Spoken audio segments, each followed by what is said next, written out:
President Trump continues to be the central figure in the ongoing drama over the future of the Republican Party. This week, House Republicans are expected to remove Congresswoman Liz Cheney from her leadership position. She's been consistently critical of Mr. Trump for perpetuating the lie that the election had been stolen from him and inciting the riots on January 6th. Illinois Congressman Adam Kinzinger is one of the few Republican members supporting Cheney and joins us from his district in Illinois. Good morning, Congressman. Good morning. How are you? Before we get to the Republican Party, I want to ask you about Colonial Pipeline. You are on the Energy and Commerce Committee. What do you know about this attack, and how important is it? It's really important in terms of, understanding the role that cyber is playing in the future. Things like critical infrastructure, energy. I don't know much more than what you all know. Maybe I will this week when I get back to D.C., but this needs to redouble our efforts as a country to get past our internal divisions as the end-all, be-all of everything and focus on things like critical infrastructure in the future, because this is only going to continue to happen more often if we're not careful. Speaking of internal divisions, the Republican Party in the House, it looks like Liz Cheney, the number 3 in House leadership on the Republican side, is no longer going to hold that position. What is this debate about? Yeah, look, it's incredible. So Liz Cheney is saying exactly what Kevin McCarthy said the day of the insurrection. She's just consistently been saying it. And a few weeks later, Kevin McCarthy changed to attacking other people.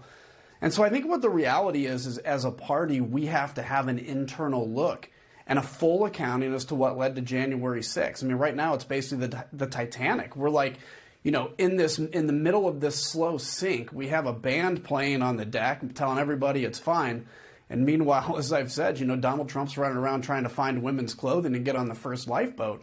And I think there's a few of us that are just saying, guys, this is not good, not just for the future of the party, but this is not good for the future of this country. We're 4 months after January 6th, an insurrection, something that was unthinkable in this country. And the message from the people that want to get rid of Liz Cheney is to say, it's just time to focus on the future and move on. Like this was 10 years ago, and we've been obsessed about it since.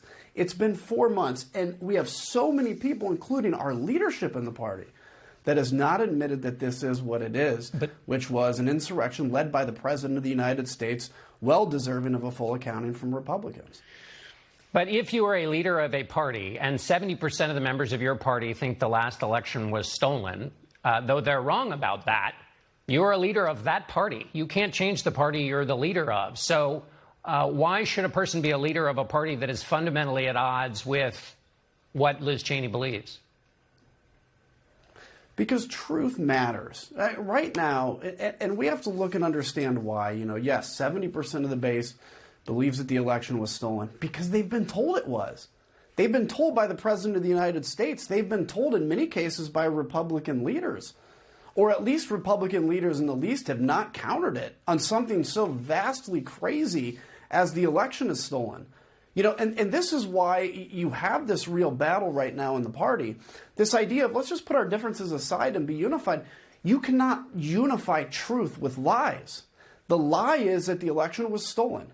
The truth is Joe Biden beat Donald Trump. And I'm sorry that 74 million people voted for Donald Trump.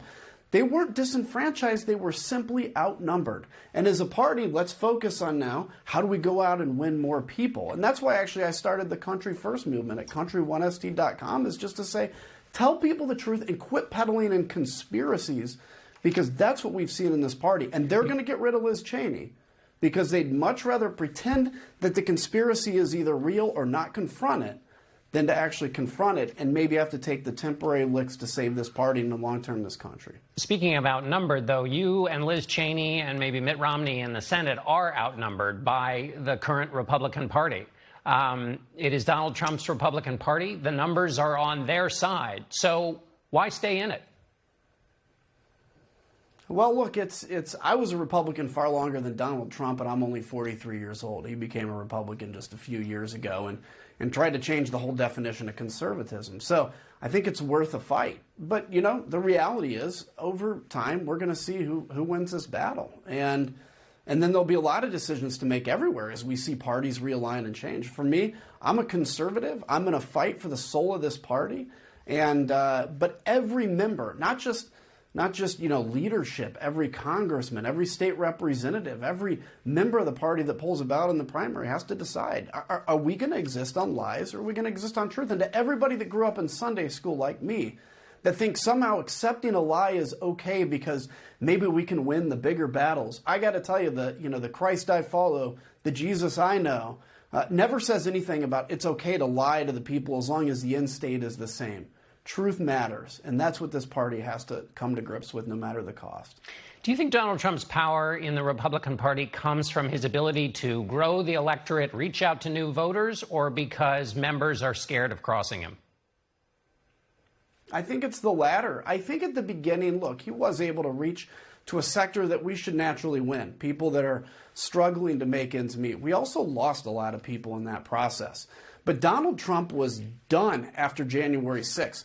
When Kevin McCarthy said, this is Donald Trump's fault, make no mistake, he was done. He was sulking away to Mar-a-Lago, didn't even go to the inauguration. And 2 weeks later, when you look at the financial side of it, and you look at the fact there's an election in 2 years and we want the majority, Kevin McCarthy went, and so did Steve Scalise, and they put the paddles on Donald Trump and resurrected him in the party. And everybody after that became scared to death of who Donald Trump was again. And that's what empowered him. And everybody went quiet. That's why the Country First movement I started, country1st.com, is trying to push back, because we have to fight for the soul of this party and country.